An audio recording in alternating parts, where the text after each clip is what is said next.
What's up, guys? This is Anthony Tivdo here, and I want to say some things to people. You may know me. I'm the kid who posted these videos on here. I have another channel too. You can look up my name, same as this one, but it's gonna be having like a jack-o'-lantern pumpkin head and whatever. Let me tell you something. I know this coronavirus thing has been stressful for all of us adults, teenagers, kids, and grown-ups, basically. You know, you may never know me, you may know me, you may never not, but I just want to say something. I'm 14 year old. I'm 14 years old. I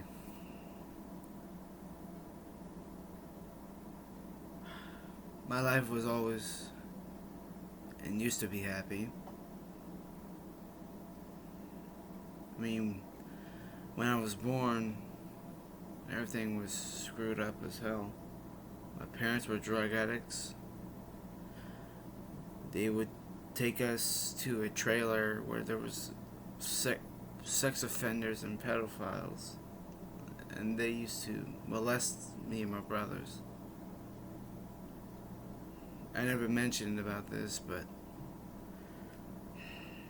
because I don't remember. I never remember till my grandma reminded me.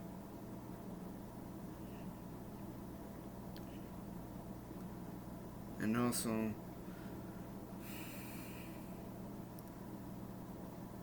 I suffer depression a lot. I mean, I'll tell you a little quick story. A long time ago, well, not so long ago, a year ago, during the summer, I went to this church camp with this church called Levy Church of Christ. And I didn't want to go, but I wanted to go. So I went.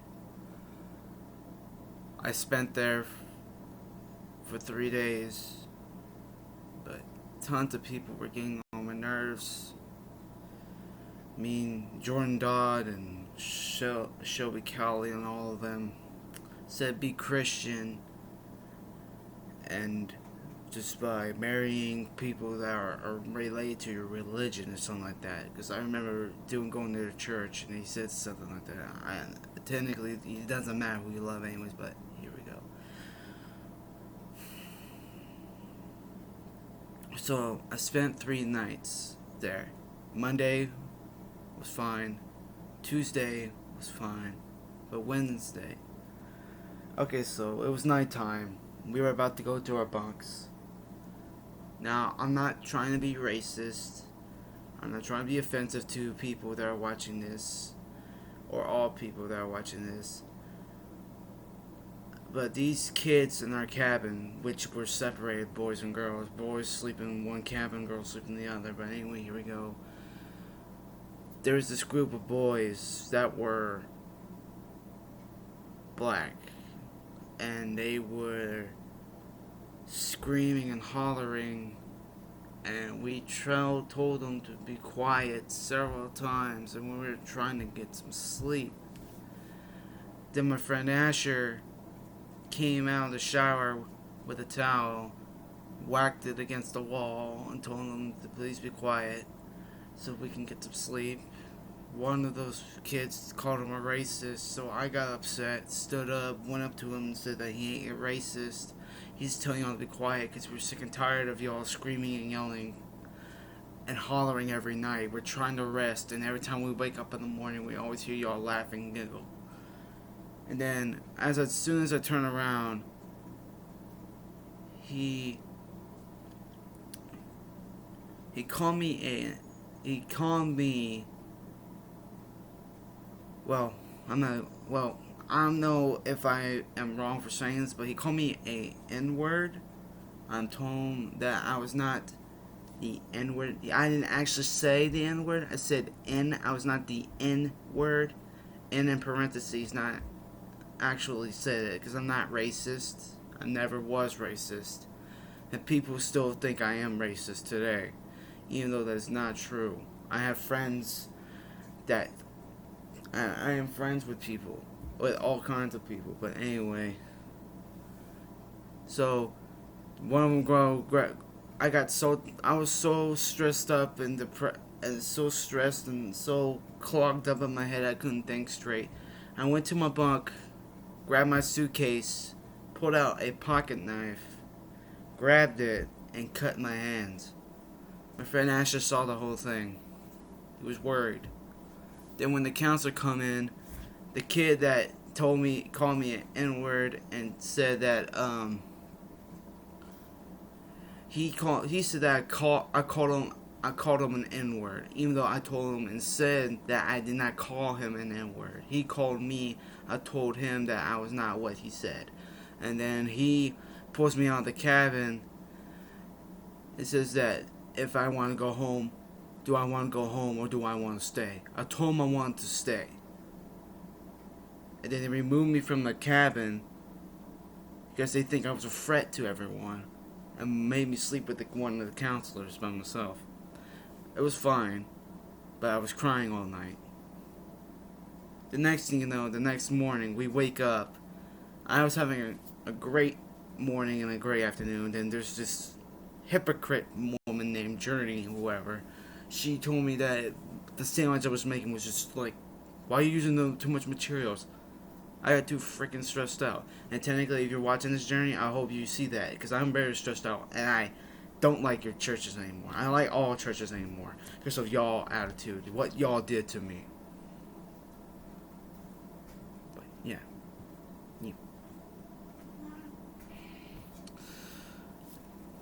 Sorry, that was my brother over there. Okay. So, yeah, and, then when I was going to go, I was at the gift shop during the cafeteria. I was going to buy me a t-shirt, and I bought myself a coffee mug, and I was going to buy me a t-shirt. Then Miss Rachel pulled me out of there and told me that I was going to be going home.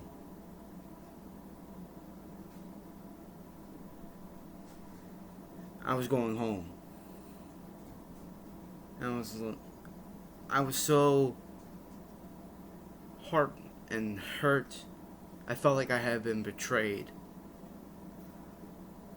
For 5 years I've trusted them, and this is how they repay me.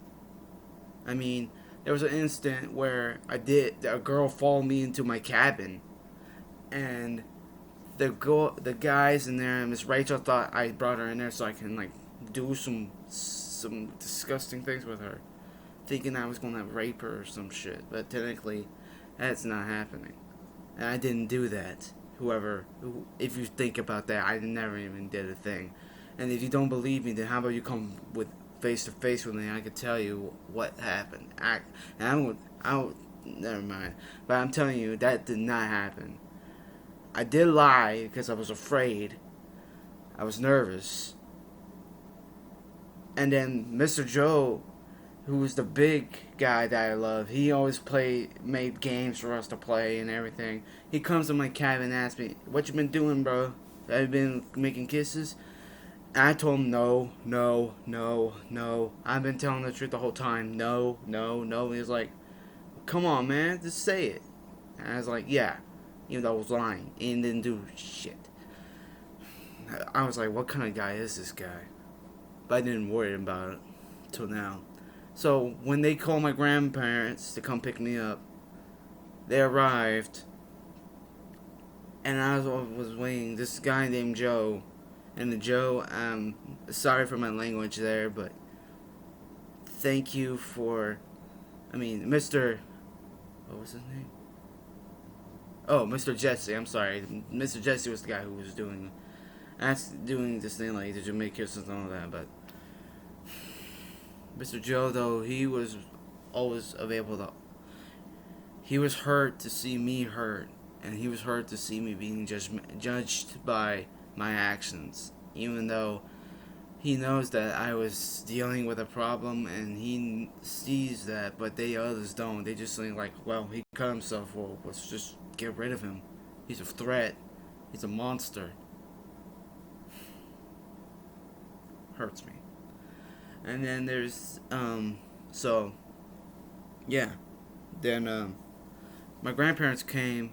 They went to Miss Sierra, which was the other counselor, and told him that why weren't they not noticed last night, and which is weird because technically if they're going to be sending you home, they should have called your parents last night. I told them I wanted to stay, but they didn't give me that option either. They told me I was immediately going home right away. So after when I went home, I vowed myself never to go step foot in the Church of Christ again, or go near the church again, or go to Camp Corral again because of what they did to me. My grandmother even sent a whole text message to the church. All people that were there that read it were really upset with Mr. Jesse, Miss Sierra, and Miss Rachel because of what they did to me. And also were really upset with the other churches. So, that's my story. And, yeah. You see, people don't know, but when it comes to guys like they're big, they can be sensitive. You see, I'm not a fighter.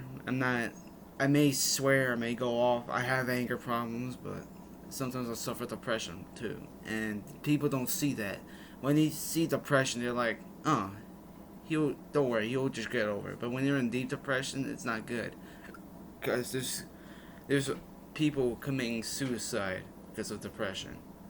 I would have committed suicide too, but I didn't want to. Instead of cutting where my wrists were, cutting the back of my hands. And my grandfather told me if I do that, it means it's a sign of help. But the other one is the sign of killing yourself. But enough with that. I just want to be heard. And I know if you don't believe me, that's fine. Because a ton of other people have disappointed me in my life. People hated me, people bullied me, people always judged me. Like I was Michael Jackson. You know, Michael Jackson was always made fun of, and some of you people are making fun of him because of some things he did or may not do. I just don't get it. I don't understand why people are so hateful. Just don't understand it. Well, that's it from the story. And another thing, I have a channel. I'll make a short, quick video to the link on my channel, on my other channel, and you can watch some of that. And peace.